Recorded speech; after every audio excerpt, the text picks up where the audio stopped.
En primer lugar, bueno, presentar el equipo INCIBE que va a participar en este evento. Están mis compañeros Marco Lozano, Enrique Redondo y Juan Díez, que junto conmigo formamos, digamos, el núcleo de responsables de proyectos que vamos a trabajar en esta iniciativa y en la iniciativa que ya hemos lanzado de compra pública precomercial.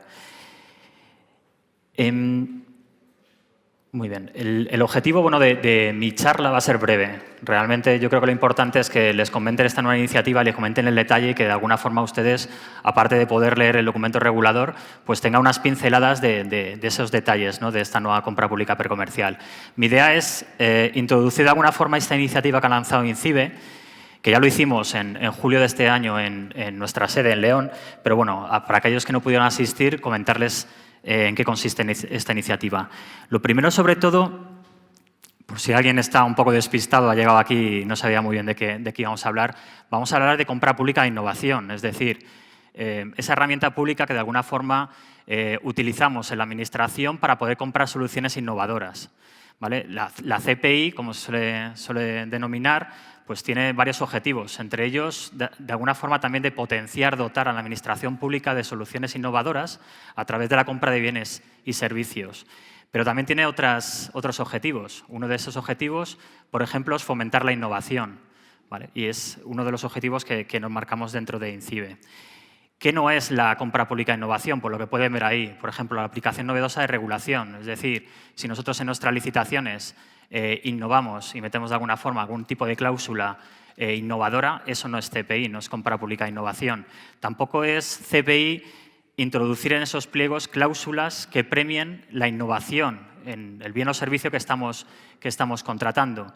CPI busca algo más, busca de alguna forma superar o implica superar ese estado del arte, ¿vale? Ahora hablaremos de todo ello.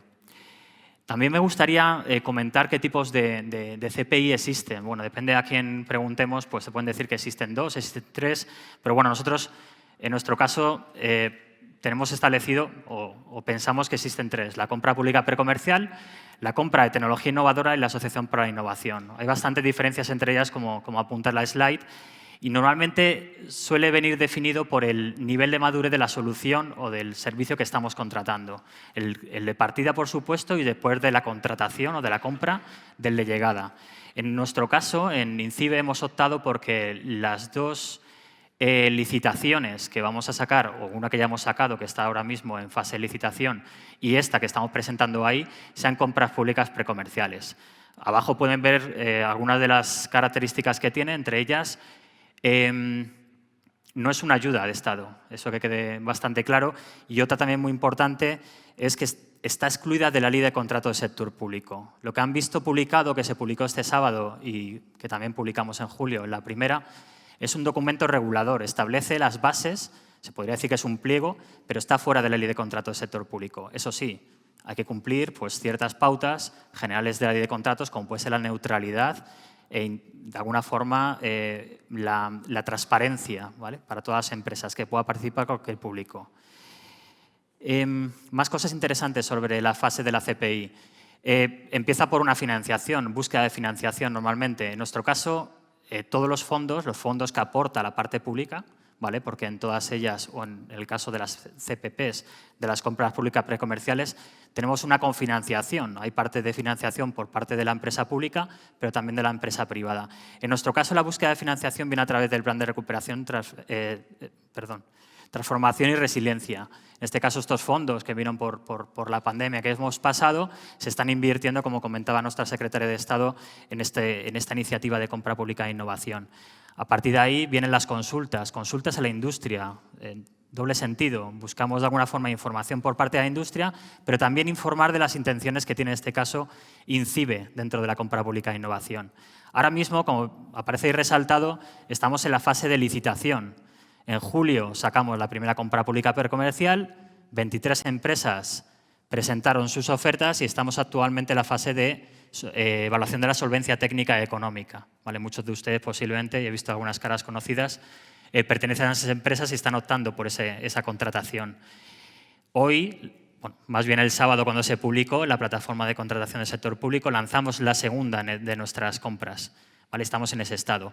A partir de ahí vendrá la firma de los contratos como una licitación pública normal, la ejecución de esos contratos, la justificación de esos fondos a la Comisión Europea, que es una obligación nuestra que tenemos que hacer, y, por supuesto, la evaluación del impacto. La idea que tiene INCIBE no es que esto sea una iniciativa puntual, es una iniciativa que nos ha dado la oportunidad, la pandemia, una de las cosas positivas que ha tenido es el poder poseer esos fondos para poder lanzar este tipo de iniciativas. Pero INCIBE, la idea que tiene es poder hacer compra pública innovadora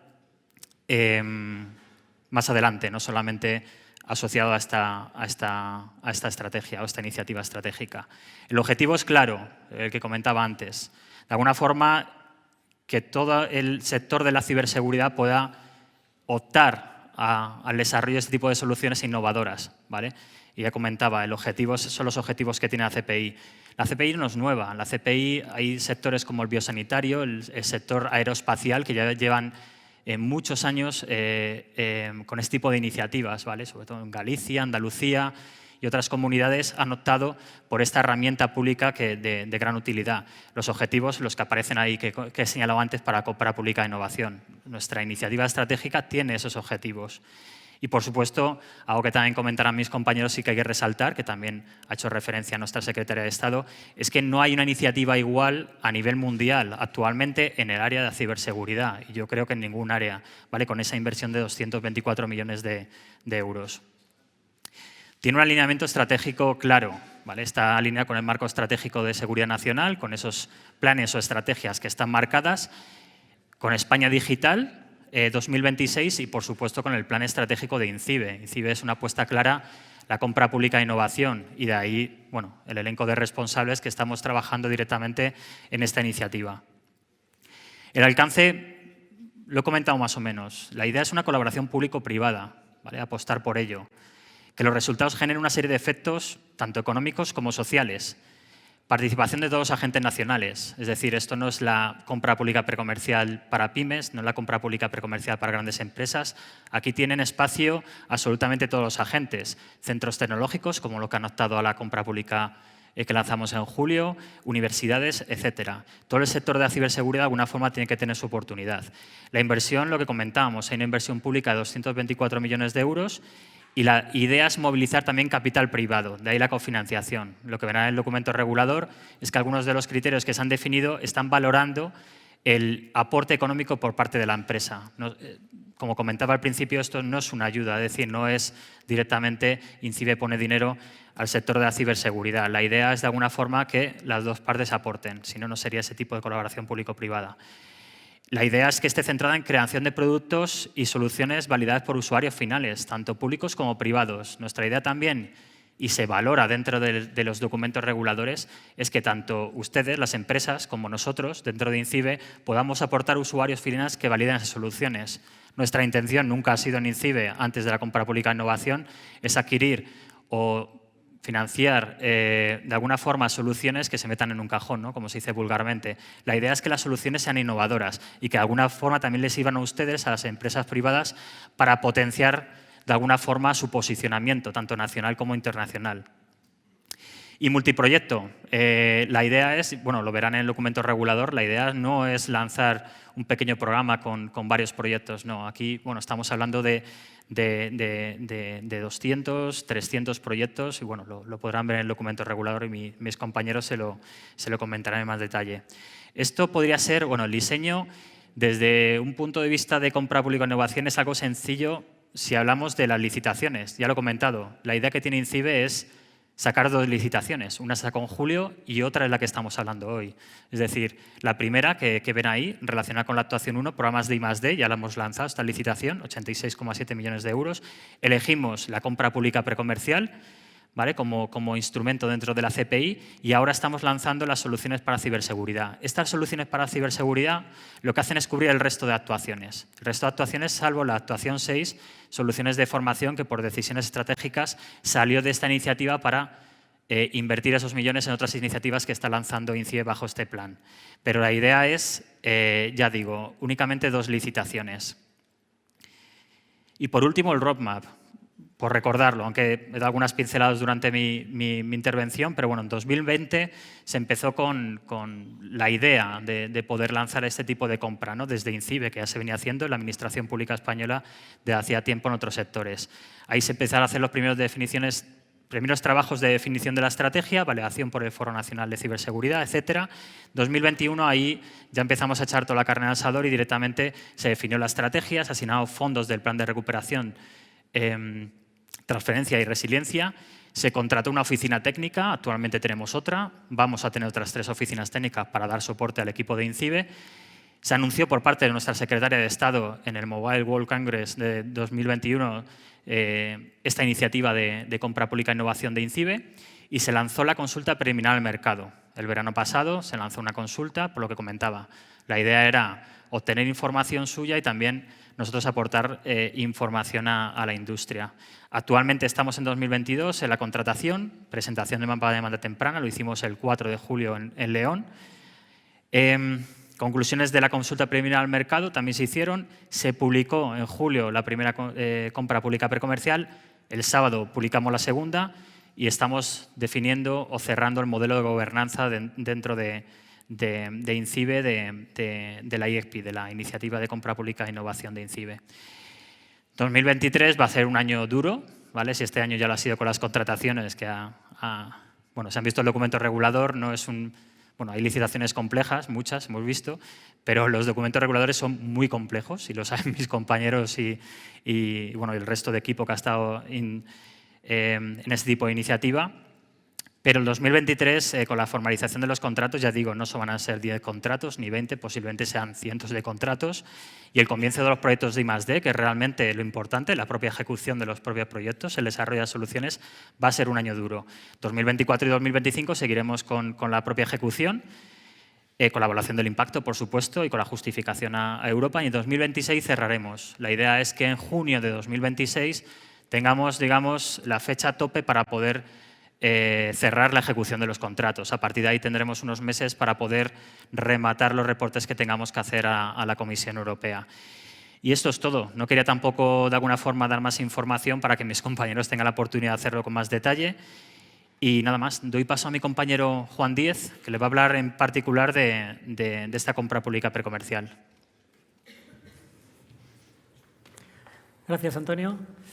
Bueno, pues nada, mi nombre es Juan Díez, como me ha presentado mi compañero Antonio, soy el responsable de apoyo a la I+D+I en INCIBE. Y en estos próximos 25 minutos mi idea es tratar de informar sobre esta nueva iniciativa que lanzamos ahora.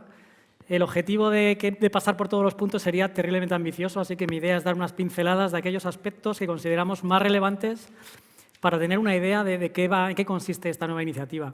Por lo tanto, mi idea es eso, resumir y de una manera esquematizar la información para ayudar a todos a entender, ¿no?, qué es esta nueva convocatoria que ahora lanzamos.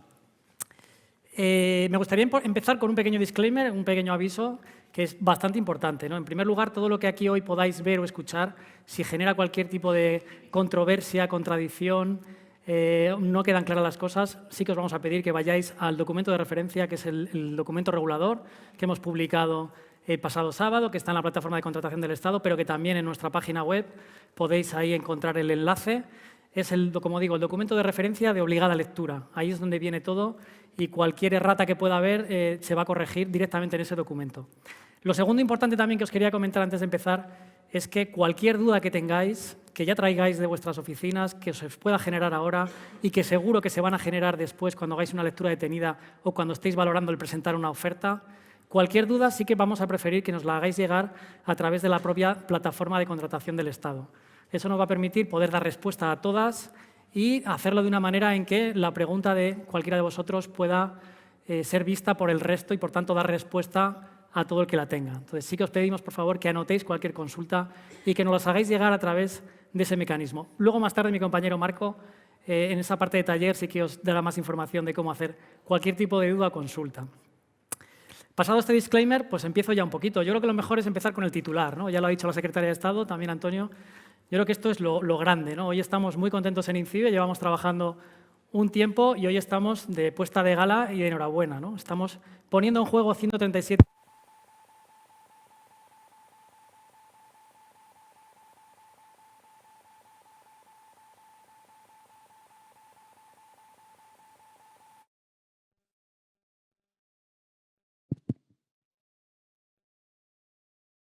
Bueno, espero que no se me vaya cayendo el micrófono y me escuchéis bien.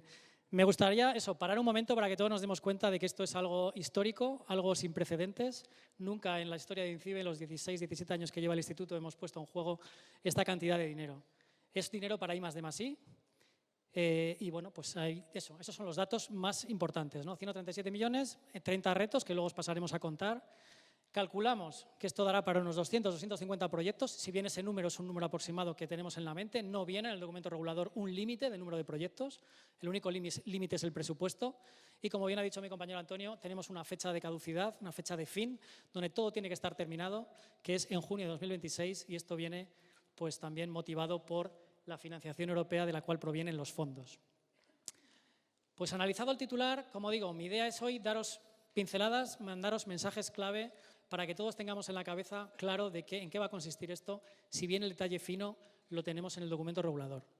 Pues, ¿qué características generales tiene esto? Bueno, pues estamos hablando de una compra pública precomercial, con lo cual hay que entender ese instrumento. Mi compañero Antonio lo ha intentado reflejar de forma rápida. No pasa nada si no tenéis experiencia en este instrumento, pero sí que está claro que muchas de las cosas que vais a encontraros en el documento regulador provienen de que realmente es una compra pública. En las compras públicas precomerciales, pues lo que vamos a hacer es contratar proyectos de I+D, eso que no quede ninguna duda. Aquí no vamos a hacer otra cosa que I+D+I. Y como bien decía Antonio, esta va a ser la última de las iniciativas que vamos a lanzar dentro de ese marco estratégico, ¿vale? La que se lanzó el 4 de julio, la que hemos lanzado este sábado, y vamos a machear esas actuaciones 2, 3, 4, 5 y 7. Es decir, que nadie espere que después, motivado con estos fondos, vaya a haber una tercera. Lo importante de una compra pública es que compartimos riesgos, ¿vale? INCIBE va a invertir una parte en los proyectos y los contratistas vais a invertir otra parte, ¿vale? Entonces esto, no penséis que son ayudas porque no lo son, no penséis que son las clásicas contrataciones que sacamos a través de la plataforma porque tampoco lo es. Es una cosa diferente, es una colaboración público-privada donde arriesgamos las dos partes, compartimos los riesgos y los beneficios, tanto INCIBE como los contratistas. Esto es bastante disruptivo. El presupuesto, como ya venimos diciendo, para esta segunda parte es de 137 millones, con los 86 de la primera suman los 224, que yo creo que lo habréis visto en prensa. Y bueno, pues los proyectos que vamos a financiar ahora, en esta segunda iniciativa, van a tener un alcance económico entre 300.000 y 1,5 millones de euros. Como veis, están en un orden de magnitud mucho más bajo que en la primera iniciativa que lanzamos. El plazo, como venimos diciendo, 30 de junio, inamovible. Ahí se tienen que terminar los proyectos, tiene que haber un cierre administrativo y habrá una carga justificativa. Recordemos que el dinero proviene de Europa y nos va a exigir un nivel de reporting que vamos a tener que trasladar, como no puede ser de otra manera, también a los contratistas. Como es una compra pública precomercial, queremos fomentar la competencia, ¿vale? Vamos a hacer que un reto no puede estar solo un proyecto cubriendo un reto, ¿vale? Se podrían generar ahí pues, ciertas ventajas, ciertas asimetrías de mercado. Por lo tanto, sí que queremos que haya esa competencia entre las propias empresas. Por supuesto, resultados. Aquí, como digo, esto es I+D y tiene que haber soluciones. Nosotros lo que queremos es que, al final, con esta iniciativa se generen soluciones, entendamos por soluciones, productos, servicios, materiales, que lleguen a mercado.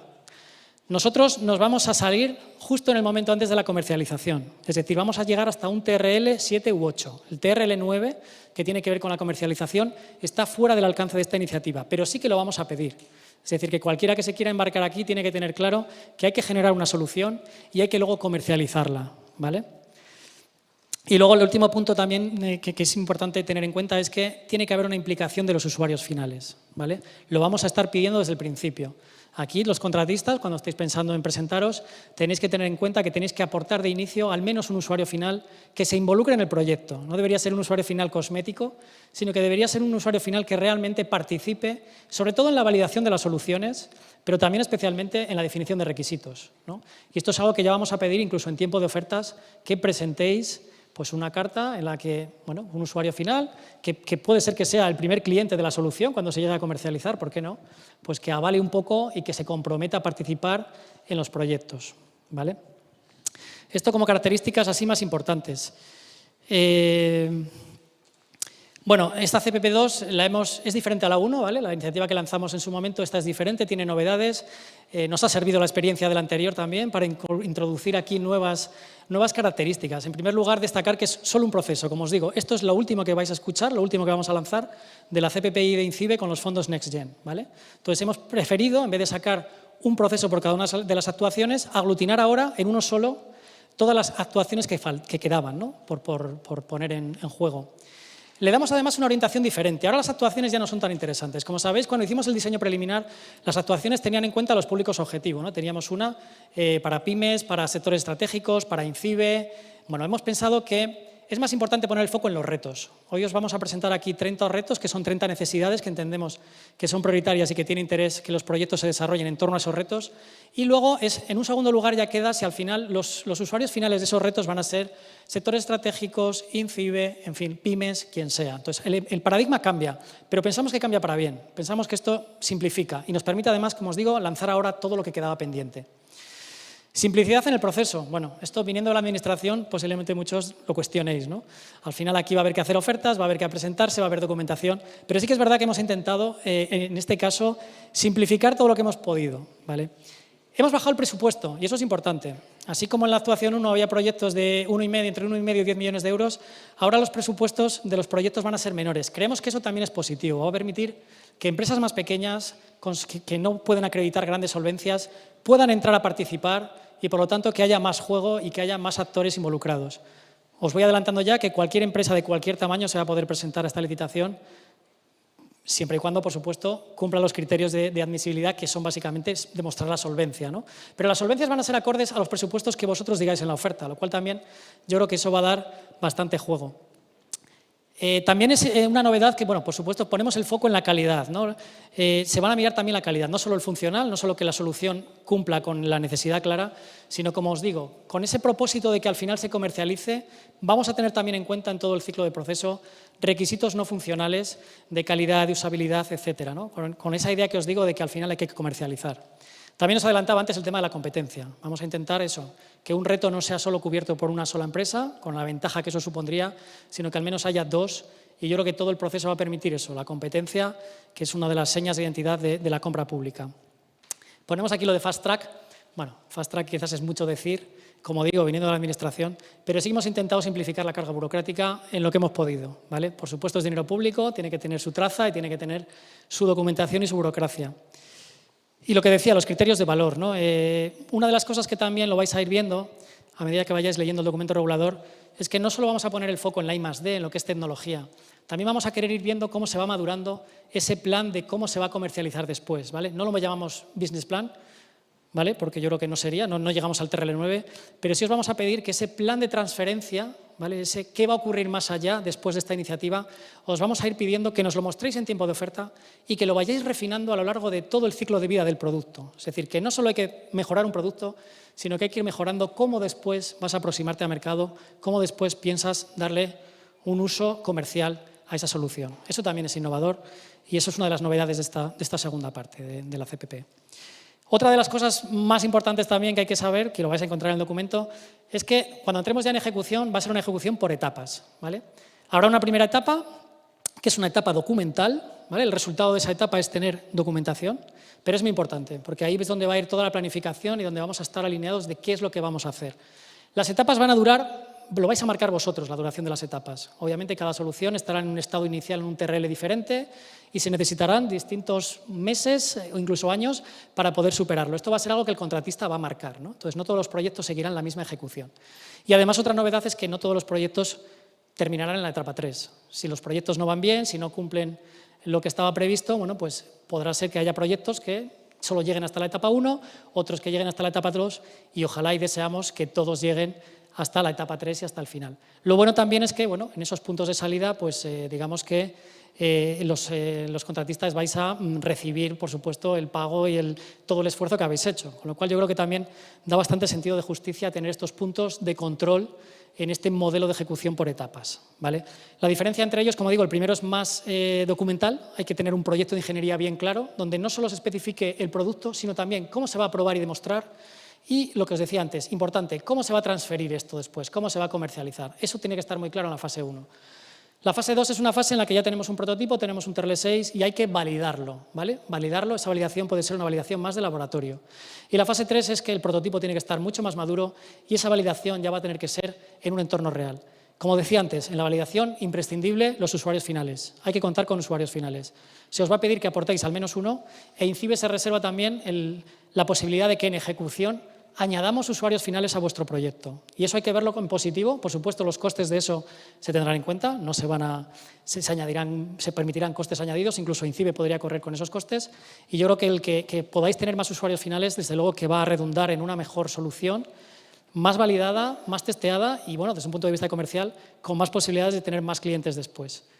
Por lo tanto, yo creo que esta slide también es importante que la tengamos en mente de que va a ser una ejecución, bueno, pues eso, por etapas y con controles intermedios, lo cual va a ser muy positivo para ambas partes, para INCIBE y para los contratistas. Bueno, en el documento regulador vais a ver que efectivamente se definen 3 momentos, ¿no? Habrá un primer momento de ofertas, en el cual tenéis que preparar una buena oferta, una oferta que nos enamore, por así decirlo, que tenga en cuenta todo lo que aquí se dice, pero donde desde INCIBE podamos ver que efectivamente es una solución innovadora, una solución necesaria porque tiene un valor diferencial y porque hay una oportunidad en el mercado porque no está cubierto, ¿no? Ahí, por supuesto, tendréis que describir la oferta, como digo, el estado del arte de la tecnología, la oportunidad de mercado, cómo vais a hacer la validación y la demostración, qué usuarios finales, al menos uno, vais a aportar y cómo vais a hacer ese business plan o esa transferencia a mercado. Superado el momento de oferta, habrá un proceso, un momento que es el de contratación, que aquí, bueno, será más o menos ágil. Es simplemente presentar la documentación que se exige y formalizar el contrato. Esta será más o menos rápida. Y luego entraremos en la fase de ejecución, que obviamente va a ser la más extensa, donde habrá que hacer esas 3 etapas que os comentaba, y lo que va a haber que hacer en esas 3 etapas es, de forma recursiva, ir refinando un prototipo, ir refinando el plan de ingeniería de ese prototipo e ir refinando ese plan de transferencia a mercado. La ejecución va a ser más o menos esa continuidad. Metemos aquí también en negrita el último punto, que no se nos olvide. No lo hemos metido como un momento más, pero el cierre administrativo de un proyecto de este tipo, haceros cargo de que también va a necesitar su tiempo. Y la carga justificativa a Europa por haber utilizado estos fondos europeos, pues va a añadir un plus. Con lo cual, también una llamada de advertencia de que la gestión de este proyecto tiene que estar bien dimensionada y tiene que hacerse de forma correcta porque los propios fondos exigen, ¿no?, esa carga burocrática y que no la tengamos en cuenta. No lo hemos añadido como un momento más. Como veis, no hay un momento de cierre. El cierre lo hemos metido dentro de la parte de ejecución, pero es importante eso también, tenerlo previsto. ¿Vale?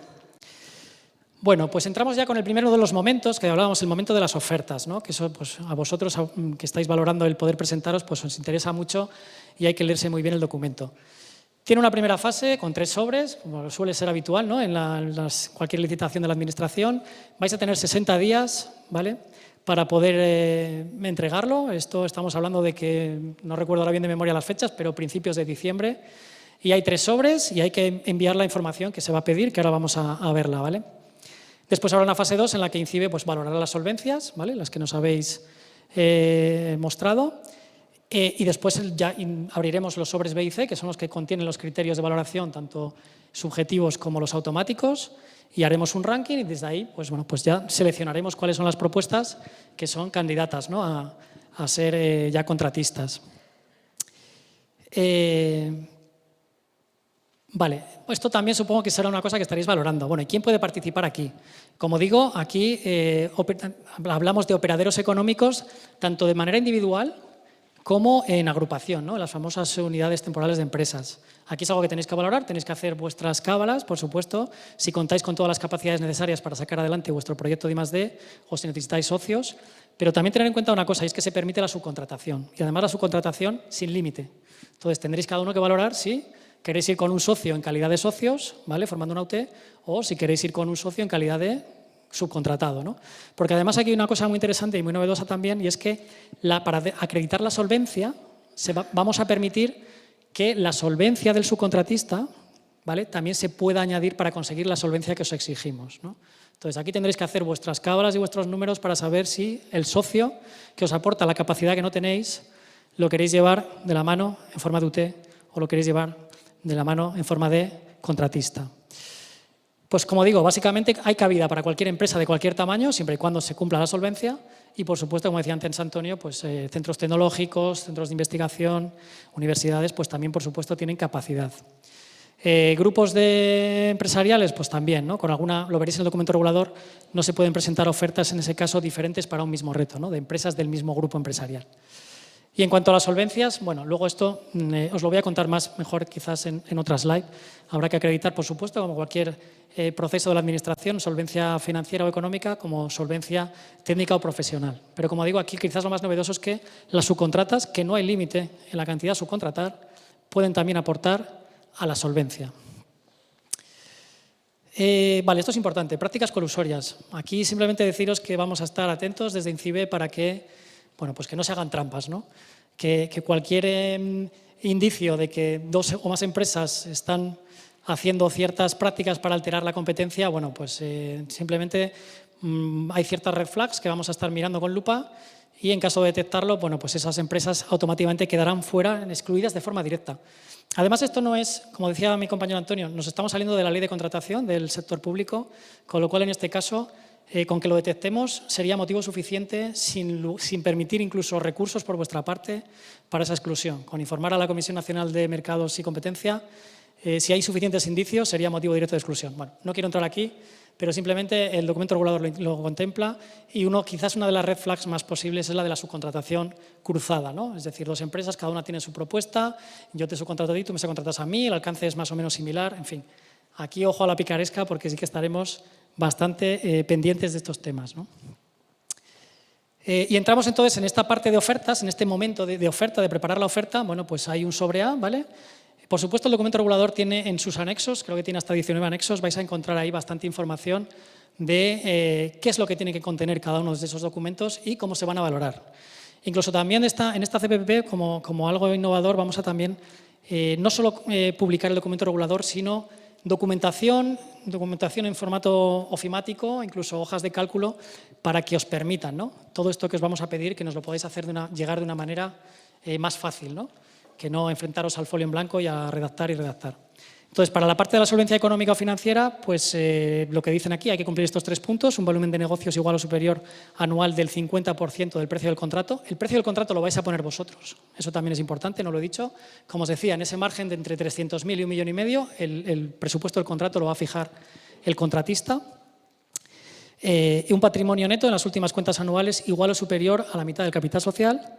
Y luego una póliza de seguros por al menos la mitad del importe del valor del contrato, que como digo, lo ponéis vosotros. Y en la solvencia técnica o profesional vais a tener 2 opciones, o bien se demuestra con servicios y proyectos de I+D+I. Aquí, por supuesto, se permiten proyectos que hayáis tenido financiados con ayudas, ¿vale?, públicas, por supuesto, o tener un producto y demostrar una facturación de 200.000 euros masiva en los 5 años anteriores a la publicación de esta licitación. Bueno, pues esto es la solvencia que tenéis que cubrir. Aquellos que vean que no llegan, insisto, la solvencia es proporcional al presupuesto del contrato, al presupuesto del proyecto de I+D que vosotros vais a definir, ¿no?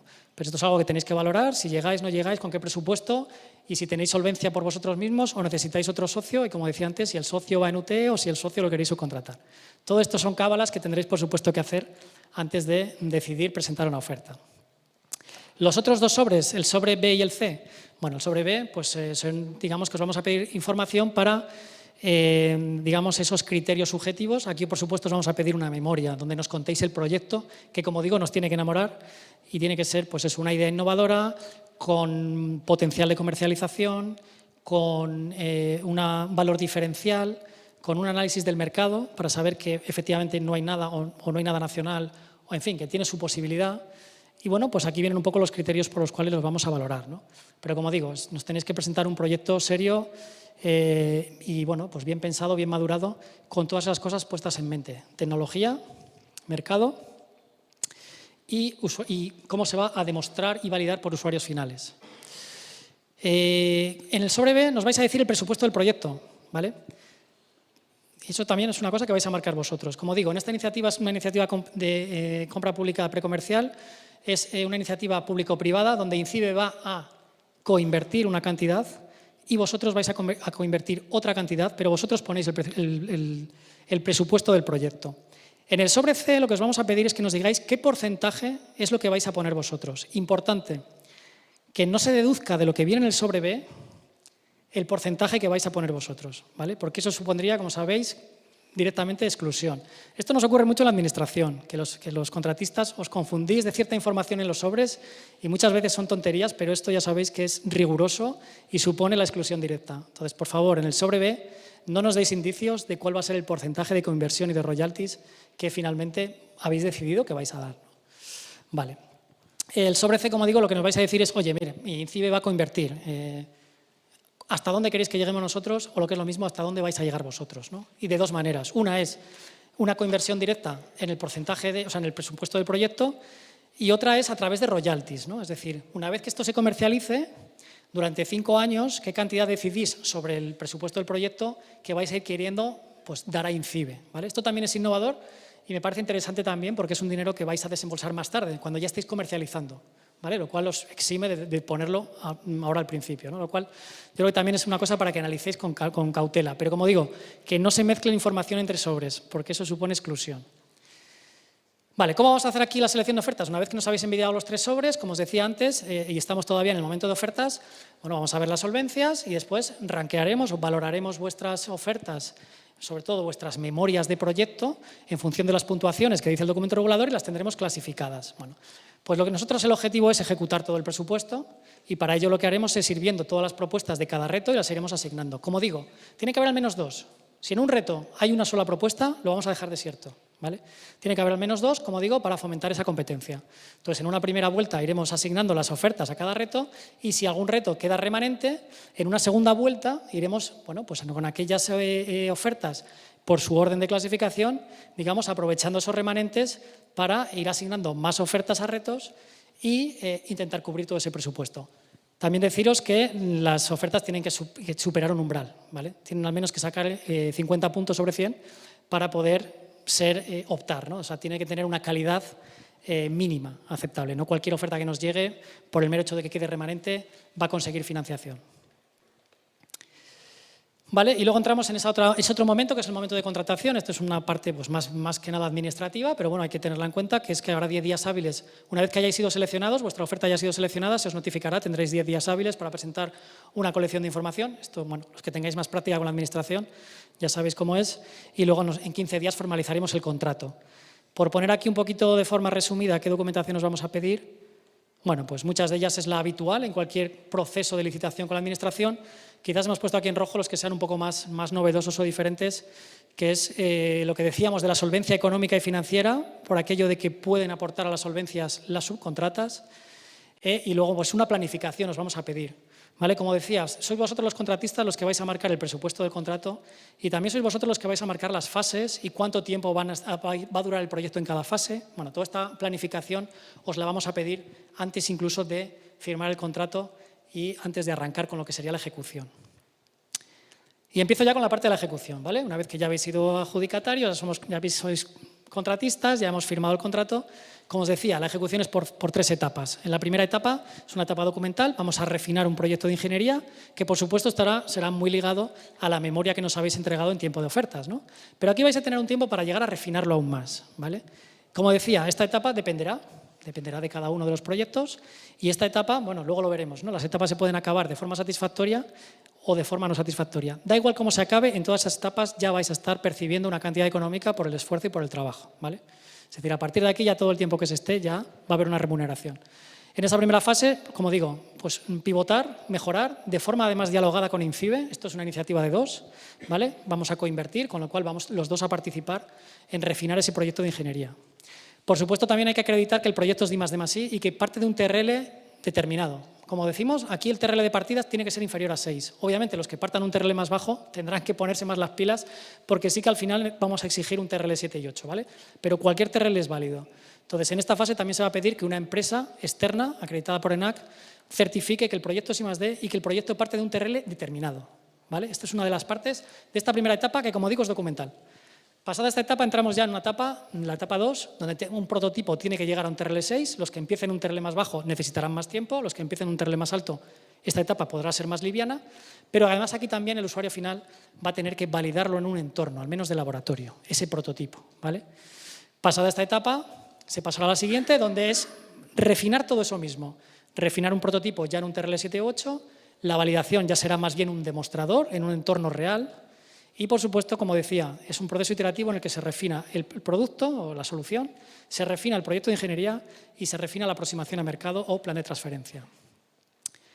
Y los que lleguen al final de la etapa 3, bueno, pues estupendo. Aparece ahí abajo también, que también es una cosa que hemos añadido, que es que al final cuando una empresa termine, cuando un contratista termine su parte, sea en la etapa 2 o en la etapa 3, sí que se le va a pedir una auditoría externa de costes, ¿vale?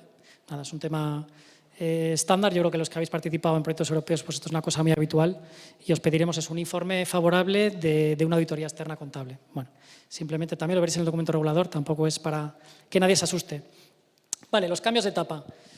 Cada vez que las etapas las vais a marcar vosotros, como digo, se os va a pedir que vosotros marquéis en el proyecto en qué momento consideráis que vais a llegar al TRL 6 o que vais a llegar al TRL 7 y 8. Esto dependerá de vosotros, pero bueno, al final de la etapa nos reuniremos y lo evaluaremos, ¿no? Cómo ha ido el proyecto. ¿Y el proyecto qué puede haber ocurrido? Bueno, pues aquí en este diagrama de flujo se explica. Bueno, pues si no ha ido bien la cosa, pues está claro que se finaliza de forma no satisfactoria. Como digo, el hecho de acabar en no satisfactorio no va a permitir, ¿no?, que cobréis, por supuesto, la parte del esfuerzo que os ha llevado. Hasta ahí, sin ningún problema. Nosotros vamos a evaluar, ¿no? Al final de etapa vamos a puntuar cómo ha ido el proyecto. Entonces, si esa evaluación da un rango inferior a 20, entenderemos que también no es satisfactorio. Bueno, pues ahí se termina el proyecto, no pasa nada.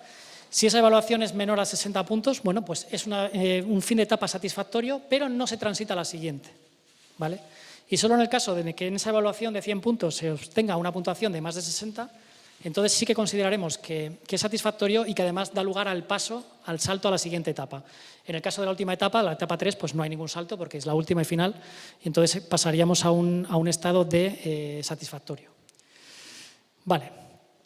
¿Cómo se producen los cambios de etapa? Bueno, pues para pasar de la etapa 1 a la etapa 2, los criterios que se van a valorar y aquí os decía antes, la importancia de los usuarios finales.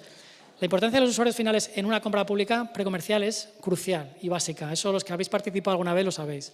Con lo cual aquí también lo vamos a tener muy en cuenta, ¿vale? Va a ser esa valoración de los usuarios finales que se les va a pedir su opinión, tanto en etapa 1, que es una etapa documental, vamos a pedirle que los usuarios finales participen y den su OK y den su feedback.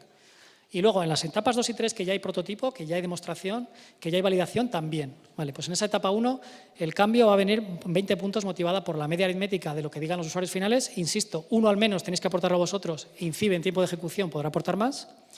Y por supuesto también sobre el proyecto de ingeniería, valorado también ahí, pues eso también va a ser lo maduro que esté ese proyecto de ingeniería.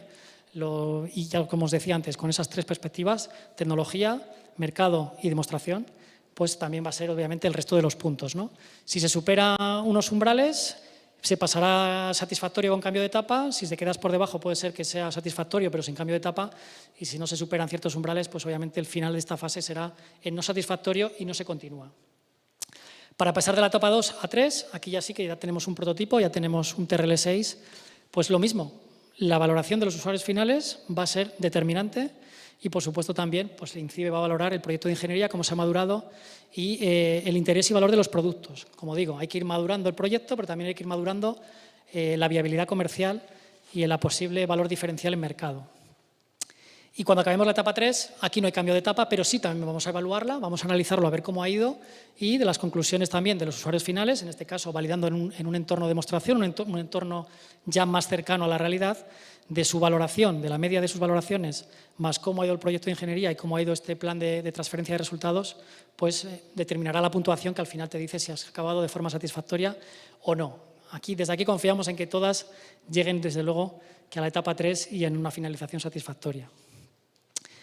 Lo último que os voy a contar también, que lo vais a ver en el documento regulador, es el tema de los derechos de propiedad intelectual industrial. Esto no es un tema para asustarse, también es un poco diferente o innovador, no con respecto a la compra pública, ¿vale?, que es así como se suele hacer, pero sí con respecto a otro tipo de licitaciones, ¿no? En este caso, como digo, como venimos diciendo, esto no son ayudas, esto no es una contratación al uso, esto es una coinversión. Compartimos, tanto nosotros como INCIBE como vosotros contratistas, coinvertimos los beneficios y los riesgos, ¿vale? Entonces, en el caso de los derechos de propiedad intelectual, vais a ver ahora también qué supone. No es para alarmarse, no es para asustarse, todo lo contrario, pero sí que vais a ver bastante información en el documento regulador. En primer lugar, ¿qué son los DPIs? Pues todas estas cosas que aparecen aquí en la slide, ¿no? Pero sobre todo lo más importante es en qué me afecta a mí. Vale, yo tengo un proyecto de I+D para generar una solución, me vais a dejar en el estado anterior a la comercialización, eso lo voy a hacer yo y luego lo voy a comercializar. ¿Vale? ¿Qué después eso qué supone? ¿El producto no es mío? ¿No lo voy a poder explotar? No. Aquí fuera miedos, los derechos de explotación son totalmente del contratista, es vuestro producto, vuestra solución, pero eso sí, nosotros hemos coinvertido, con lo cual sí que vamos a pediros, en primer lugar, un pago de royalties durante 5 años, ¿vale? La cantidad que vais a pagarnos en royalties la vais a decidir vosotros, pero por supuesto es un criterio en tiempo de oferta, ¿vale? que vamos a tener en cuenta para dar más o menos puntos. Entonces, eso está ahí. También veréis que tenéis la posibilidad de ampliar esos 5 años en incluso más años, ¿vale? Hasta 2 años más. Eso también lo vais a decidir vosotros. Por supuesto, el que lo amplíe va a tener más puntos. Y luego lo que suponen también los derechos de propiedad intelectual industrial es que nos vais a tener que conceder una licencia de uso gratuita para INCIBE, ¿vale? Y no solo para INCIBE, también incluso para el sector público. Pero esto no es una barra libre, por así decirlo. Esto se hará uso, como bien dice el documento regulador, en caso de una emergencia o un caso de claro interés público, ¿vale? Esto ya estamos hablando de que vais a comercializar, que como digo, esto es uno de los mantras que venimos repitiendo. Todo el que aquí se apunte a esta iniciativa tiene que tener un interés claro en generar una solución y comercializarla, ¿vale? ¿Por qué? Y para ello sí que vamos a mirar eso, que haya esfuerzos razonables por vuestra parte. Por supuesto, el mercado es muy agresivo y una cosa es el intento de comercializar y otra cosa es que tengas éxito, que lo compres, que te lo compren, vamos, que consigas clientes. Eso es complicado. Sí que vamos a pedir eso, un esfuerzo razonable. Pero también veréis que hay una cláusula en el documento regulador, que es esta cláusula de callback o vocación, que en el caso de que hayáis hecho esfuerzos razonables en comercializarla, pero no hayáis conseguido comercializarla, al cabo de 5 años desde INCIBE incluso podríamos también solicitar, ¿no? Quedarnos con esos derechos e intentar, bueno, pues explotarlo nosotros o ver la manera de reaprovechar toda esa coinversión que hemos hecho para que el proyecto no se quede, pues eso, en un cajón, en papel mojado, sino que realmente llegue a mercado, que es un poco lo que aquí venimos defendiendo. Vale, pues ahora me gustaría resumir un poco todo lo que vengo diciendo, ¿no? Para todavía afianzar un poquito más estos mensajes, ¿no? Esta slide es un poco un decálogo con 12 puntos que consideramos importantes. Cualquiera de vosotros que lea el documento igual considera que hay otros que aquí no están y que también lo son, ¿no? Pero así un poco a modo de resumen, vamos a cambiar esa visión de actuaciones que teníamos ahora por más una visión por retos, ¿no? Entendiendo que un reto es una necesidad concreta, que ahora mis compañeros os van a contar el catálogo de los 30 retos que tenemos, ¿vale? Eso es un cambio. Los retos, como digo, pueden quedar desiertos, ¿vale? Porque no se presente nadie o porque solo se presente una oferta. Tiene que haber al menos 2 para que un reto pueda salir adelante. El dinero que nos sobre entre retos lo vamos a reaprovechar, porque aquí el objetivo es poner en juego los 137 millones que venimos diciendo. Y, por supuesto, se podrán adjudicar todos los retos, todas las ofertas que lleguen a un reto. Si no se ha cubierto el presupuesto, pues adelante con ello. Y si se cubre el presupuesto del reto y nos queda remanente, también, ¿vale? O sea que vamos a tener cierta flexibilidad por nuestra parte, insisto, con el único objetivo de poder ejecutar el presupuesto, lo cual es, yo creo que muy interesante. La solvencia, como os decía, la solvencia va a ser proporcional al presupuesto del proyecto y el presupuesto lo vais a fijar vosotros. Y es que además las subcontratas también aportan a la solvencia. Esto, bueno, pues es muy interesante. ¿Para qué? Pues para dar cabida sobre todo a las empresas más pequeñas que también puedan presentarse. ¿Va a haber gestión de derechos de propiedad intelectual industrial? Sí, esto no es para asustarse, como os digo, pero efectivamente va a haber ahí un pago de royalties, que también pensamos que es una fórmula interesante para que podáis coinvertir, pero hacer ese desembolso más tarde cuando ya estéis comercializando, lo cual yo creo que son todo ventajas. Va a haber una coinversión, esto es lo importante que venimos repitiendo. Esto es coinversión de INCIBE, esto no es unas ayudas, aquí no financiamos, aquí coinvertimos, nos arriesgamos conjuntamente. Esto hay que entenderlo, ¿vale? Porque es diferente a lo que hacemos desde la administración. Hay una ejecución en etapas y eso pues creemos que está muy bien. Las etapas serán diferentes en función de los proyectos y hay posibilidad de no continuar. Bueno, no pasa nada. Los proyectos a veces se tuercen, a veces se complican, a veces se pierde el interés. Bueno, pues hay posibilidades de salir y eso yo creo que es positivo para todas las partes. Incluimos requisitos no funcionales. Como digo, la vista hay que tenerla siempre en comercializar. Un producto lo comercializas cuando no solo has tenido en cuenta el que machea el problema de partida, sino que además es un producto robusto, usable, escalable, en fin, eso se va a tener en cuenta. Y al final, cada etapa, como bien dice la slide, va a haber un proyecto de ingeniería que se refina, una solución que se valida con usuarios finales y un plan de transferencia o business plan, por lo menos un embrión de business plan que también va a ir que madurarse de forma reiterativa. El último punto es que habrá una auditoría externa, que yo creo que eso es un tema pues meramente anecdótico, que yo creo que no va a suponer ningún problema para nadie.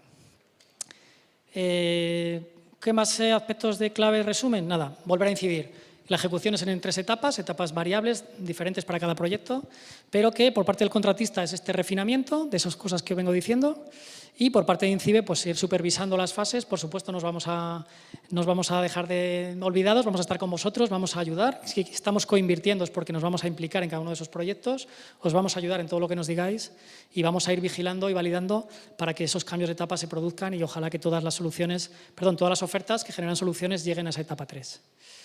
Y bueno, también como resumen, obviamente aquí hay una documentación que vais a tener que tener en cuenta. En fase de ofertas, los 3 sobres que os he comentado, En fase de contratación tendréis que presentar en 10 días toda esa documentación, normalmente pues casi un poco habitual, con esos 3 aspectos un poquito diferentes de planificación que os decía antes. Y en fase de ejecución, pues la documentación para poder validar el cambio de fase, que también hemos visto. Quizás en la parte de cierre de proyecto también es que lo que os venimos un poco advirtiendo de que habrá un cierre administrativo del proyecto, ¿vale? Los que habéis participado en proyectos europeos sabéis que eso a veces lleva incluso 2 o 3 meses. Aquí también contad con que va a haber un cierre en el que os vamos a pedir, os iremos pidiendo a lo largo de todo el proyecto, ¿vale? Pero en el cierre especialmente habrá que, bueno, pues toda la carga justificativa que deriva de los fondos NextGen, pues los vamos a tener que trasladar necesariamente al contratista de alguna manera, con lo cual se prevé un cierre interesante, con lo cual dimensionar el equipo de gestión del proyecto de forma adecuada. Insisto que el presupuesto del proyecto lo vais a poner vosotros. Balancear o dotar de un equipo que incluya también parte de gestión. Y la última slide ya por último, que es un poco el call to action, ¿no? La motivación para que todos participéis, ¿no? Que es un poco, poniéndonos en vuestros zapatos, decimos, bueno, ¿por qué creemos que puede ser interesante para vosotros? Bueno, yo creo que si vosotros tenéis una idea innovadora, bueno, una idea ya más madura, ¿no? Una idea que se os ocurra aquí ahora mismo en el networking, no, pero si ya tenéis en mente algo en un TRL, bueno, pues inicial, pero algo avanzado, que creéis que es innovador, que creéis que tiene oportunidad de negocio, porque es diferencial, porque habéis analizado el mercado y habéis visto que no hay nada parecido o que no se está haciendo nada aquí en Europa o en España y puede ser, por tanto, muy interesante. Si además tenéis en mente ya clientes de esa posible solución, que pueden ser usuarios finales, ¿vale? Si además tenéis capacidad, ¿vale? Para meteros en esto. Puede haber empresas muy pequeñas que digan, es que, bueno, pero ojo a la capacidad que, como digo, va a ser una capacidad en función del presupuesto y con las subcontratas. Y también tenéis que estar dispuestos a entender que esto es una coinversión. Vais a tener que invertir vosotros y también nosotros, pero no va a ser una ayuda financiando el 100% de los costes, sino que va a ser una coinversión. Bueno, pues si todas estas cosas se dan, si tenéis en mente todas estas cosas, yo creo que deberíais leer con detalle el documento regulador y valorar el presentaros, porque volviendo otra vez a la slide del titular, 137 millones es algo insólito, es algo histórico, que yo creo que merece vuestro análisis detenido y bueno, desde aquí nada, desear simplemente que os animéis, que nos acompañéis, que aprendamos todos, por supuesto. No nos ocultamos para decir que la iniciativa de compra pública también es un poco nueva, ¿no? Para INCIBE y que eso, que os animéis, que es una oportunidad que quizás no vuelva a ocurrir. Sin más, doy paso ahora a mi compañero Enrique Redondo, que os va a contar ese catálogo de los 30 retos que hemos identificado, ¿vale? Y él con más detalle os explicará en qué consiste cada uno para que cada uno dibuje, ¿no? Si se enfoca hacia los productos o soluciones que queréis generar. Sin más, Enrique. Muy bien. Sí. Muchas gracias, Juan. Vamos a revisar ahora el catálogo de retos que os adelantaba mi compañero. Antes de empezar, permitidme 10 puntos clave que consideramos que pueden ser de interés que tengáis en cuenta. Son 10 puntos clave que vienen a enlazar un poco los retos, los aspectos más procedimentales con los aspectos más técnicos. No voy a entrar mucho en detalle, mi compañero Juan lo ha explicado perfectamente, simplemente que os sirva para tenerlo ahí centralizado. En rojo, en concreto, veréis el apartado del documento regulador para que os facilite la ubicación. Bien, vamos a empezar con el catálogo. La dinámica va a ser muy sencilla, vamos a ir de 5 en 5. Tenemos 20 minutos, son 30 retos. Vamos a intentar dar unas pequeñas pinceladas de cada uno de los retos. En concreto, va a ser de interés algún proyecto de ejemplo que os voy a ir adelantando. Insisto, son ejemplos, podéis aplicar con este tipo de ejemplos o con similares. También en el documento regulador veréis más ejemplos. Simplemente el objetivo es que os sirva de ayuda para ubicar correctamente vuestros proyectos, vuestras ofertas a un reto u a otro en concreto. Empezando con el primero, que hemos denominado lucha contra insiders. Este reto viene a dar respuesta a una de las principales amenazas que tienen las organizaciones hoy en día, como sabéis, que son los insiders. De hecho, ENISA lo reconoce como uno de los 9 riesgos más importantes para las organizaciones. ¿Qué proyectos podríais presentar en este reto? Bueno, pues ahí tenéis 3 ejemplos que pueden ir desde sistemas de monitorización de actividad interna a partir de inteligencia artificial o, digamos, la siguiente, que este sería la antesala, la siguiente sería a lo mejor sistemas de innovación de detección temprana, apoyándonos de tecnologías innovadoras, o incluso proyectos relacionados con la prevención de amenazas internas, no intencionadas, phishing, spear phishing, etc. Nos vamos al siguiente reto, relacionado con ataques cuánticos. Aquí hay que tener en cuenta lo que nos dicen los expertos. ¿Qué nos están diciendo? Nos están diciendo que la criptografía clásica, tal cual la conocemos hoy, es posible que en los 10 próximos años hay una probabilidad del 20% de que se rompa.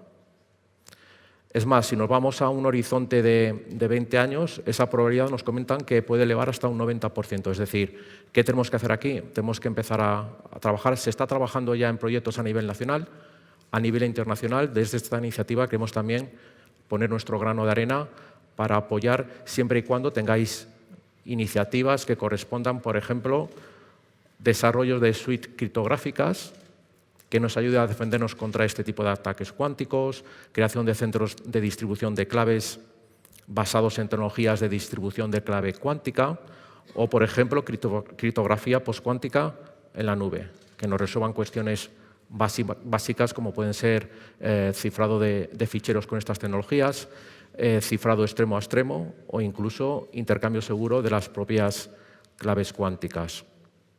Nos vamos al tercero. Hace referencia a la seguridad de los datos. Contextualizando un poco esta necesidad, sabemos que estamos utilizando cantidades ingentes de datos para tomas de decisiones críticas, no solo a nivel de organización, sino a nivel gubernamental. Digamos, utilizamos aplicaciones automatizadas, automáticas, robótica, IoT, incluso en procesos democráticos como pueden ser elecciones nacionales de presidencia. Estamos utilizando una cantidad ingente de datos para tomar decisiones muy, muy críticas.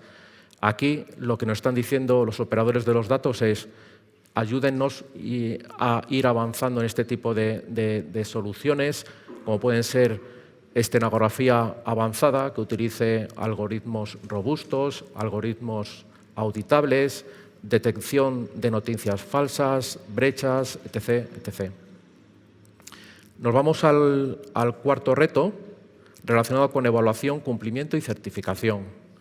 Bien, aquí estamos viendo que las organizaciones están implicándose y con un gran esfuerzo para cumplir con el marco normativo en materia de ciberseguridad que les aplica a cada una de ellas. Sí es cierto que existen soluciones ya automatizadas para implantar controles, soluciones más o menos automatizadas para revisar ese nivel de cumplimiento en el tiempo, pero nos están pidiendo ir un paso más allá. Es decir, nos están pidiendo, ¿podemos automatizar más esto? Si automatizamos más estas cuestiones, les daremos más ventana de tiempo para que se dediquen a lo que se tienen que dedicar a su negocio. En ese sentido, veréis ahí dos ejemplos relacionados con este tipo de necesidad. El quinto, gestión de identidades. Aquí lo que ya hemos visto todos, especialmente a raíz de la pandemia, se está necesitando cada vez más. Ha habido un refuerzo de la digitalización del sector económico, sector social, y se ha empezado a utilizar Internet para acceder y realizar trámites en remoto que antes posiblemente haríamos todos presencialmente.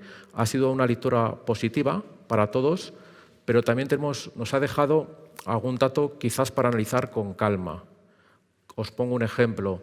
Ya en los meses de pandemia, alguna organización ha hecho un estudio y ha mostrado que identificaciones digitales clásicas como el DNI electrónico, incluso certificados de la Fábrica Nacional de Moneda y Timbre, se ha constatado un uso residual, incluso en los propios meses de pandemia. Hablan de menos de un 1%.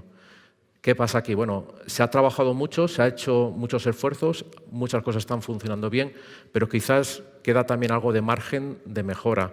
Aquí, igual que el resto, cualquier propuesta relacionada con sistemas innovadores de gestión de identidades en general y en particular pues, soluciones específicas quizás para sectores más desfavorecidos, como pueden ser las personas mayores, que todavía tienen una barrera a la hora de acceder a Internet, identificarse. Quizás aquí igual hay que buscar un poco el equilibrio entre ciberseguridad y usabilidad. Y pasamos al siguiente reto, cadena de suministro. Bien, Estamos viendo todos que cada vez son mayores los ataques que afectan a la cadena de suministro de software y de hardware, y en concreto lo que proponemos son retos relacionados con esta problemática, es decir, sistemas innovadores que tengan en cuenta la cadena de suministro, software y hardware, pero no solo en las fases iniciales, que pueden ser el desarrollo o el diseño, sino que ayuden también incluso en fases que pueden considerarse posteriores, como es la propia distribución. O si no vamos a soluciones específicas para la industria 4.0, aquí estamos viendo que metodologías de calidad de software, estándares en el mundo TI se están utilizando mucho y bien, pero en la industria 4.0 quizás hay empresas que sí ya están en ese nivel, pero muchas todavía no están en esa página. Entonces, cualquier solución que les ayude a dar ese impulso a partir de lecciones aprendidas quizás del mundo TI, pues serían proyectos candidatos a ubicarlos en este reto. El siguiente, relacionado con IoT. Aquí el problema que estamos viendo todos en IoT es que cada vez se están exponiendo a Internet más y más dispositivos. En 2025 se estima que este número de dispositivos, digamos, publicados en Internet rondará los 41.000 millones. ¿Qué quiere decir esto? Pues si no estamos teniendo la ciberseguridad en cuenta a la hora de exponer estos dispositivos, obviamente el riesgo que podemos tener que asumir va a ser alto. Cualquier cuestión en este sentido, aquí, en cualquier nivel de la ciberseguridad de estos dispositivos, será un proyecto candidato. Es decir, pensad desde cuestiones básicas de cómo ayudar en la estandarización, en la normalización, porque todavía se está trabajando en eso, a cuestiones más automatizadas como el control seguro de la distribución de las actualizaciones. Todo este tipo de proyectos serían de gran interés aplicar en este reto. El siguiente, relacionado con espectro electromagnético. Hay agencias internacionales que nos están alertando ya del impacto grave que puede suponer un ataque que afecte el espectro electromagnético. Sobre todo agencias americanas, agencias europeas. Cualquier solución innovadora de protección, detección y respuesta a este tipo de ataques, en cualquiera de sus niveles, será una cuestión de bastante interés en este reto. Redes 5G. Sin duda, una de las grandes revoluciones que estamos viendo en nuestra época son las redes 5G. Nos están y nos van a proporcionar una dimensión diferente en cuestiones de comunicaciones, pero ojo, que también nos va a proporcionar posibilidades de que otros tipos de ataques que estamos sufriendo ya en las redes tradicionales, como la denegación de servicios distribuidos, puede que se magnifiquen. Entonces, tenemos que tener en cuenta la ciberseguridad ya desde el principio, ya desde el despliegue. Igual que el anterior, cualquier solución innovadora para este tipo de redes o incluso de los propios servicios que se presten a través de estas redes son proyectos candidatos y de tremenda utilidad para aplicar en este reto. Pasamos al 10, vehículo conectado. La problemática muy similar a lo que os he comentado de IoT. Estamos empezando a conectar los vehículos a Internet, eso es positivo, pero tenemos que asumir unos riesgos si no hemos tenido en cuenta la ciberseguridad. Si además de conectarlo queremos que sea autónomo, pues el intercambio de datos va a ser exponencial. Las probabilidades de que se materialice un riesgo si no hemos tenido en cuenta la ciberseguridad en las fases de diseño, obviamente crecerán. En este reto, ¿qué proyectos serían candidatos? Pues soluciones específicas para sistemas internos, sistemas embebidos, sensores, actuadores, etcétera. Y cuestiones más concretas como comunicaciones del propio vehículo con otros vehículos, otras infraestructuras. Serían proyectos bastante interesantes. Nos vamos al 11º, ciberdiagnóstico avanzado para pymes y autónomos. Aquí lo que nos están mandando las pymes y los autónomos es herramientas que les facilite a ellos un diagnóstico desatendido. Ellos tienen que ser expertos en su negocio, y lo son, y en ciberseguridad están haciendo un esfuerzo importante y muchos se están especializando, pero lo que nos están pidiendo es, vale, voy a aplicar la ciberseguridad, pero ayúdame con herramientas de diagnóstico que nos permitan de manera sencilla ir al foco del problema en ciberseguridad. Eso nos va a ahorrar tiempo que podremos invertir en nuestro negocio. El 12 hace relación a descubrimiento y análisis de servicios en Internet.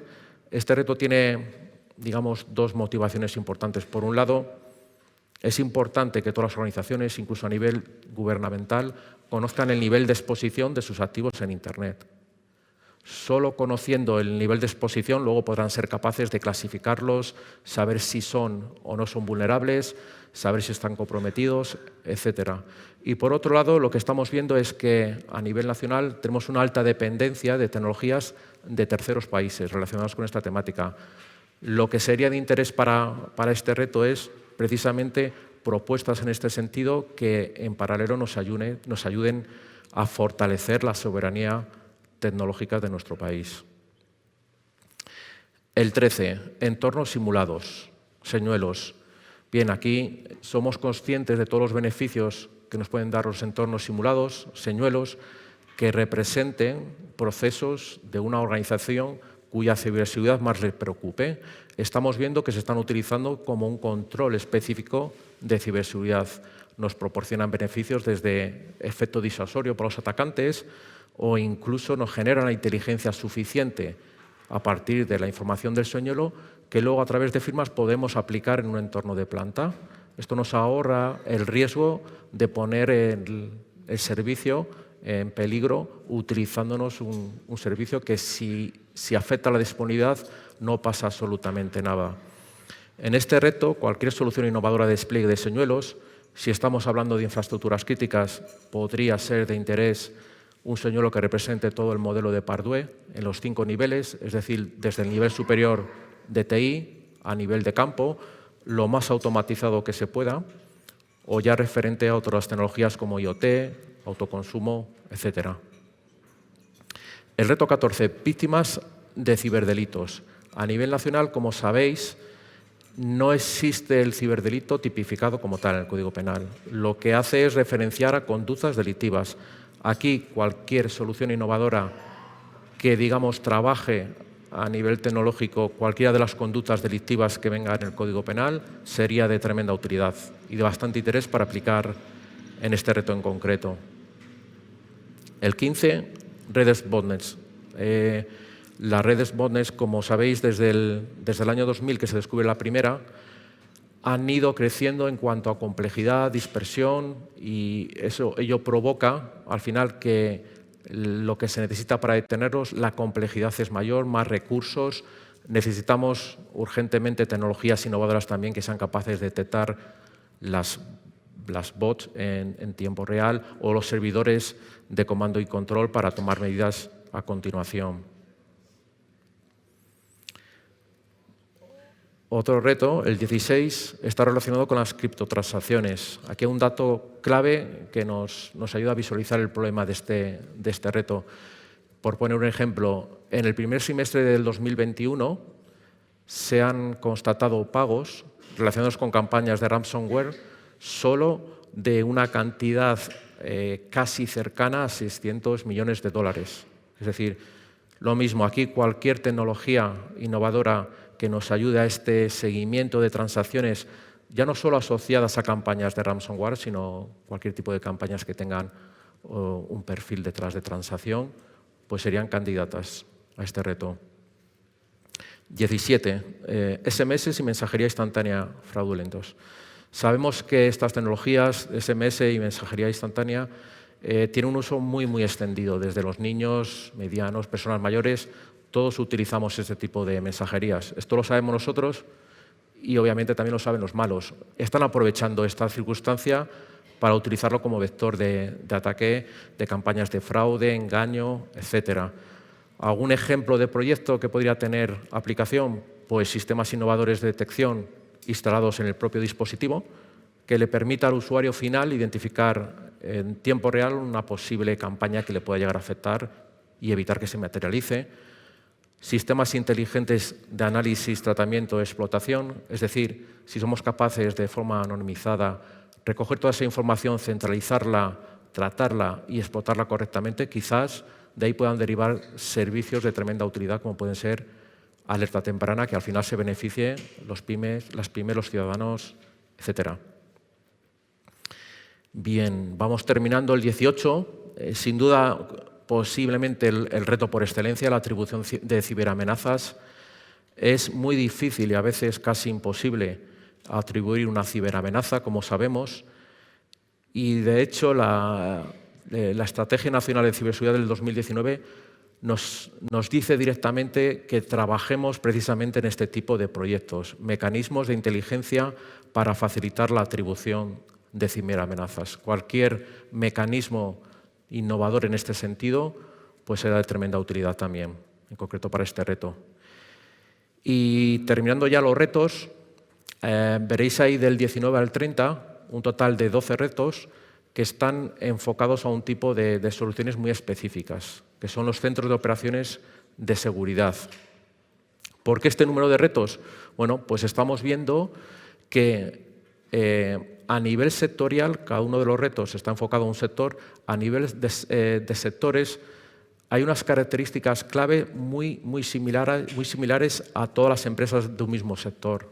Es decir, muchas de ellas tienen la misma o muy parecida arquitectura, tipología de datos, protocolos, servicios, incluso el nivel de distribución en campo de los activos es muy similar para todas las empresas de un sector.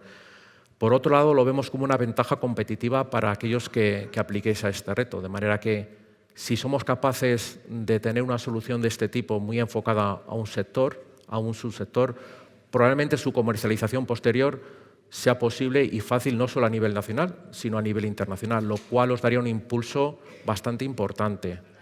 Y sobre todo, nos están diciendo informes y organizaciones que hay que trabajar en este tipo de soluciones.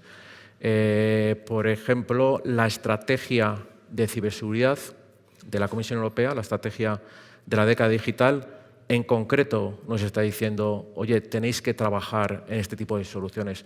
¿Y por qué son buenas en este sentido estas soluciones?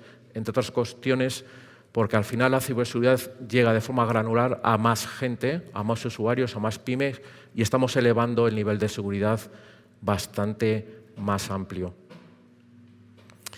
Ejemplos, pues lo que os estoy comentando, un SOC específico para un sector en concreto o un subsector en concreto, y dependiendo de la cantidad y del alcance, lo que os vengo diciendo también hasta ahora, no hace falta que sea a lo mejor un proyecto complejo, pueden ser soluciones innovadoras específicas que ayuden al cumplimiento de unos de los servicios típicos que se estén dando desde un centro de operaciones.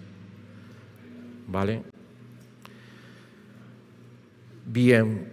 Ahí os voy a mostrar simplemente el listado de retos. Veréis dos columnas a la derecha. La primera es la aportación mínima de INCIBE por contrato, va a ser siempre la misma, como os ha comentado mi compañero, 300.000 euros. Y luego la aportación máxima de INCIBE va a ser en casi todos los retos 1,5 millones y puede ir rebajando en algunos de ellos, dependiendo de diferentes circunstancias. Estos serían los 10 primeros, los siguientes del 11 al 20, los tenéis ahí enumerados también. Y los últimos, ya enfocados con los centros de operaciones de seguridad, pues serían esos que veis ahí. ¿Vale? Por concluir ya, comentaros unos datos clave. Estamos hablando de una oferta de un catálogo bastante ambicioso, son 30 retos. Os vamos a indicar en el propio documento regulador, en el anexo 1, unos casos de uso, hasta 150 en total para todos los retos, que serían proyectos candidato, pero podrían ser esos, podrían ser otros muy similares, siempre que respeten el alcance y el espíritu del reto que veréis en cada uno de ellos. Incluso vamos a dar pistas con un número en total de 375 funcionalidades que veréis ya detalladas en el propio anexo 1. Con esta información consideramos que os va a ser de bastante ayuda para saber, como os decía al principio, el ubicar cada una de vuestras propuestas en un reto en concreto. Y esto es todo por mi parte. Simplemente agradeceros la atención y animaros a presentaros. Vuestras soluciones van a ser de bastante interés, seguro. Y sin más dilación, doy paso a mi compañero Marco. Muchas gracias. Muchas gracias, Enrique. Hola, ¿se me escucha? Bien, vamos a pasar ahora ya a la última parte. Nos vamos a demorar un poquito más de lo previsto. Y vamos a hablar un poco de las posibles preguntas frecuentes que pueden surgir dentro de este proceso, este procedimiento, ¿de acuerdo? Esto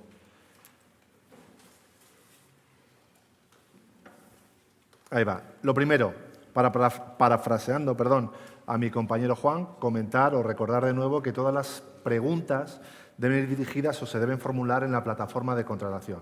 Por dos razones. Lo primero, va a llegar a los servicios que van a poder gestionar eso de una manera más directa.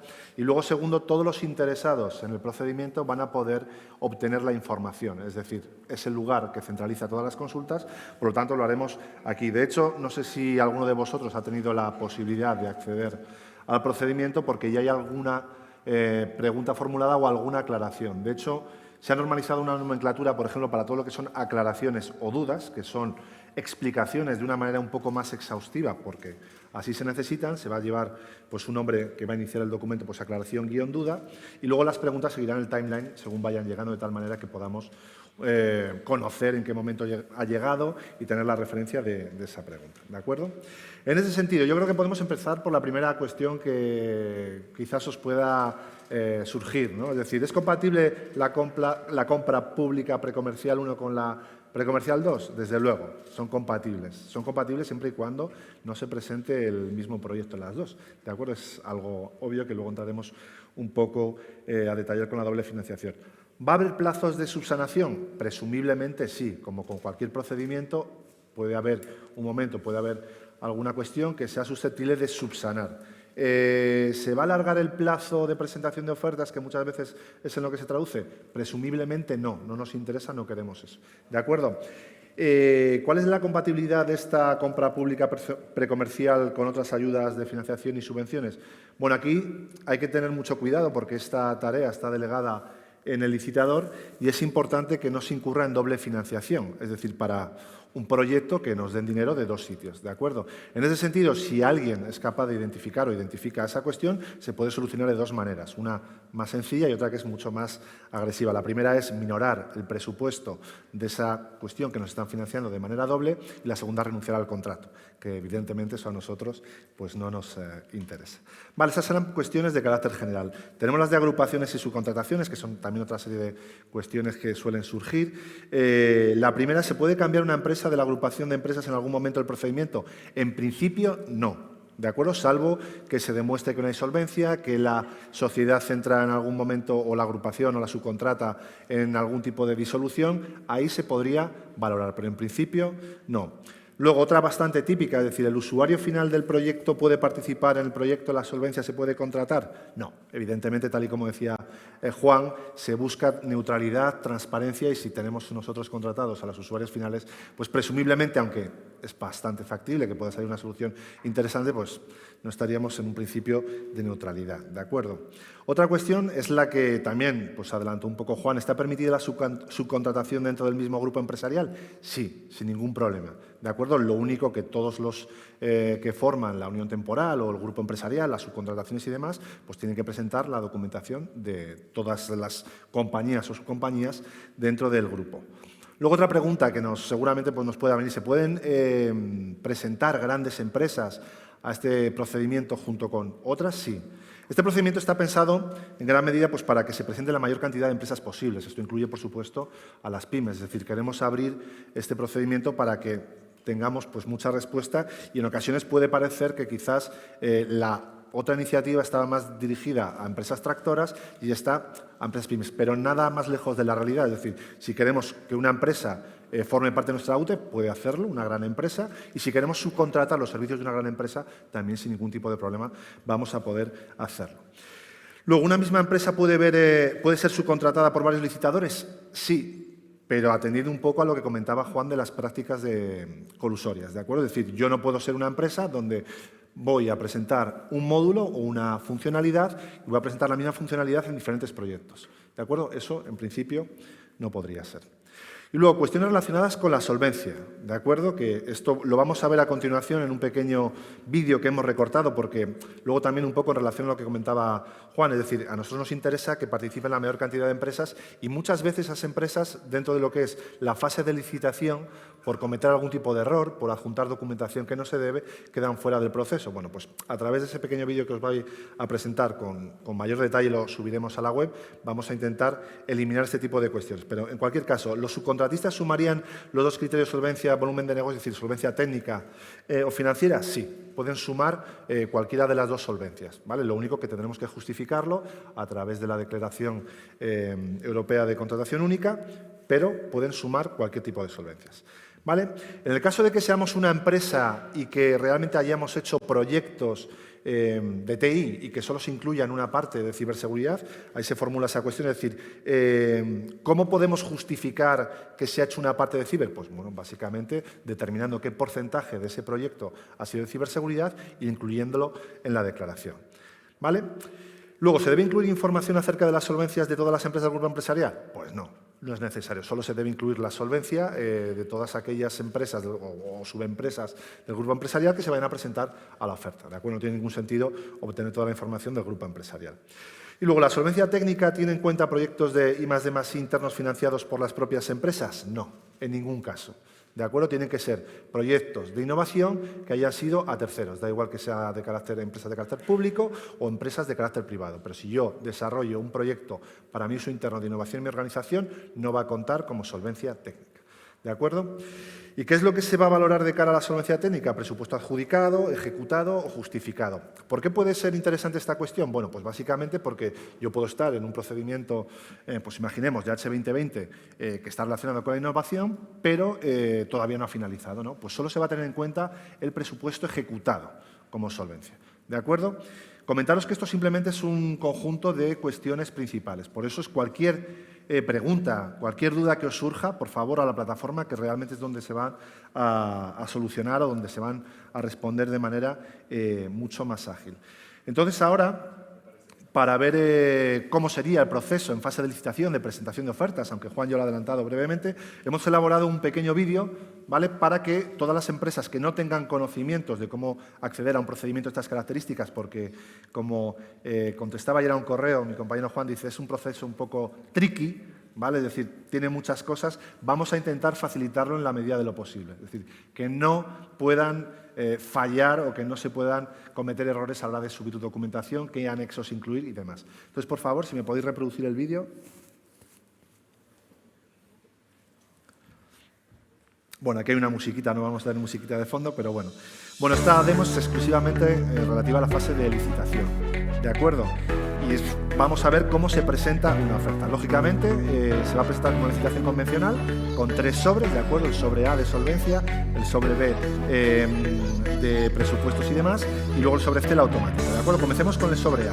¿Cómo vamos a presentar todos los criterios, toda la solvencia? Pues a través de la Declaración Única de contratación a nivel europeo. ¿Cómo tenemos que obtener esa información? A través de la licitación, ¿de acuerdo? Ya veremos qué campos tenemos que rellenar. Hay cuestiones que son obvias, como por ejemplo que tenemos que tener una conexión a Internet, que tenemos que tener una máquina virtual Java y que además debemos disponer de un certificado, ¿de acuerdo? Porque es un procedimiento completamente electrónico, es decir, no podemos meter nada físico, tenemos que enviarlo todo a la plataforma y cualquier problema que surja con la plataforma tendremos que utilizar todas las herramientas de ayuda que esta nos ofrece.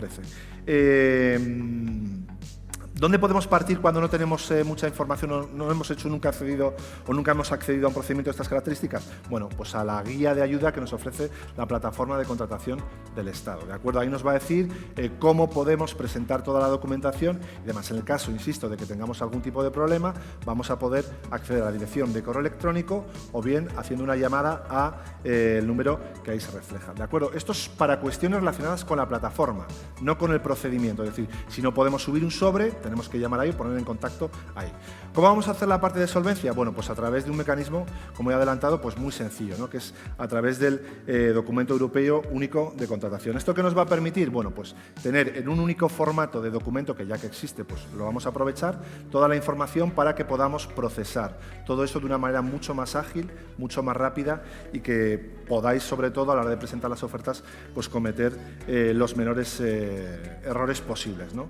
Bueno, ya adelanto os ha presentado mi compañero Enrique todos los retos, ¿de acuerdo? Vamos a ver ahora cómo se tiene que completar el DEUC, ¿de acuerdo? Ahí tenéis en la presentación el enlace. Yo voy un poco rápido, lo sé, pero este vídeo lo vamos a tener mucho más extendido en la web para que podáis consultar, ¿de acuerdo? En el primer lugar tenemos que seleccionar si somos un operador económico, como hemos visto, y obtener toda la información del procedimiento, ¿vale? Para incluirla en el DEUC. ¿Cómo lo obtenemos? Pues básicamente accediendo a la licitación y rellenando los formularios del DEUC, ¿de acuerdo? De la parte 2, no recuerdo mal, la sección A, ¿de acuerdo? ¿Cuáles son estos campos? Bueno, la identidad del contratante, la información sobre el procedimiento de contratación, que es información que vamos a encontrar dentro del detalle del propio procedimiento, ¿no? Luego tenemos que completar toda la información del operador económico, es decir, nuestra información que vamos a incluir en el DEUC, y luego si somos un operador económico que vamos a subcontratar, ¿de acuerdo? Tendremos que seleccionar la parte correspondiente donde dice ¿está participando el operador económico en procedimiento de contratación junto a otros? Tendremos que marcar que sí, ¿de acuerdo? Aquí la propia plataforma del DEUC nos indica perfectamente que tenemos que asegurarnos de que el resto de empresas con los que vamos en UTE o subcontratamos tienen que entregar también un DEUC, es decir, cada empresa tiene que entregar un DEUC, no solo los licitadores principales, ¿de acuerdo? En este caso, ¿qué información tenemos que incluir? Bueno, pues en la subsección A pues tenemos que indicar qué función es la que vamos a cumplir junto con el porcentaje de participación de esa UTE. En la parte B tenemos que identificar al resto de operadores de la UTE, ¿de acuerdo? Y luego además tenemos que indicar el nombre de la UTE o el presumible nombre que podamos incluir o que vayamos a conformar. Y luego, por último, pues tendremos que incluir el reto, que en este caso pues sería similar al lote al que nos presentamos dentro del procedimiento. Vale, y con esta información pues ya tendríamos la parte de subcontratación cuando queramos sumar solvencia casi lista. ¿De acuerdo? ¿Cuál sería la siguiente sección que tendríamos que completar? Pues la sección C, ¿vale? Esta es la información de capacidad de otras entidades. Es decir, pueden ser o miembros de la UTE o pueden ser empresas que subcontratan y que queremos que sume solvencia a nuestra oferta, ¿vale? En el caso de que pues, necesitemos añadir algún tipo de subcontratación adicional que no sume solvencia, tendríamos que incluirla en la parte o en la sección del DEUC, ¿de acuerdo? ¿Qué es lo que tendríamos que introducir? Bueno, básicamente los nombres de las organizaciones que van a formar parte de esa subcontratación, ¿de acuerdo? Como veis, al final son muchos pasos, estamos todavía en la parte 2 del DEUC, pero sin duda va a facilitar mucho el tener un único documento, de acuerdo, donde podamos centralizar todas las ofertas para ser, como decía antes, mucho más ágiles a la hora de llevar a cabo este procedimiento adelante. Luego, en la parte 3 de la declaración están los motivos de exclusión, ¿vale? Pues motivos de exclusión es como, suelo decir yo, como si fuera el este americano. Tenemos que responder casi no a todo, pero fijaros bien en lo que indica, pero básicamente es que no estamos incurriendo en fraude, que no tenemos ningún tipo de incapacidad, etcétera. ¿De acuerdo? Y ya pasaríamos a la parte puramente de solvencia, es decir, a todos los criterios que van a dar la idoneidad, de acuerdo a la solvencia tanto profesional como financiera de las empresas que van a participar. Fijaros muy bien que para poder desplegar los criterios hay que darle al botón sí, si no muchas veces nos han llegado alguna consulta de que no saben cómo meter la información. Entonces, cuando apretamos o seleccionamos el radio botón que sí, pues nos despliega la información. En el caso, para demostrar solvencia económica y financiera, nos tendríamos que ir a la sección B.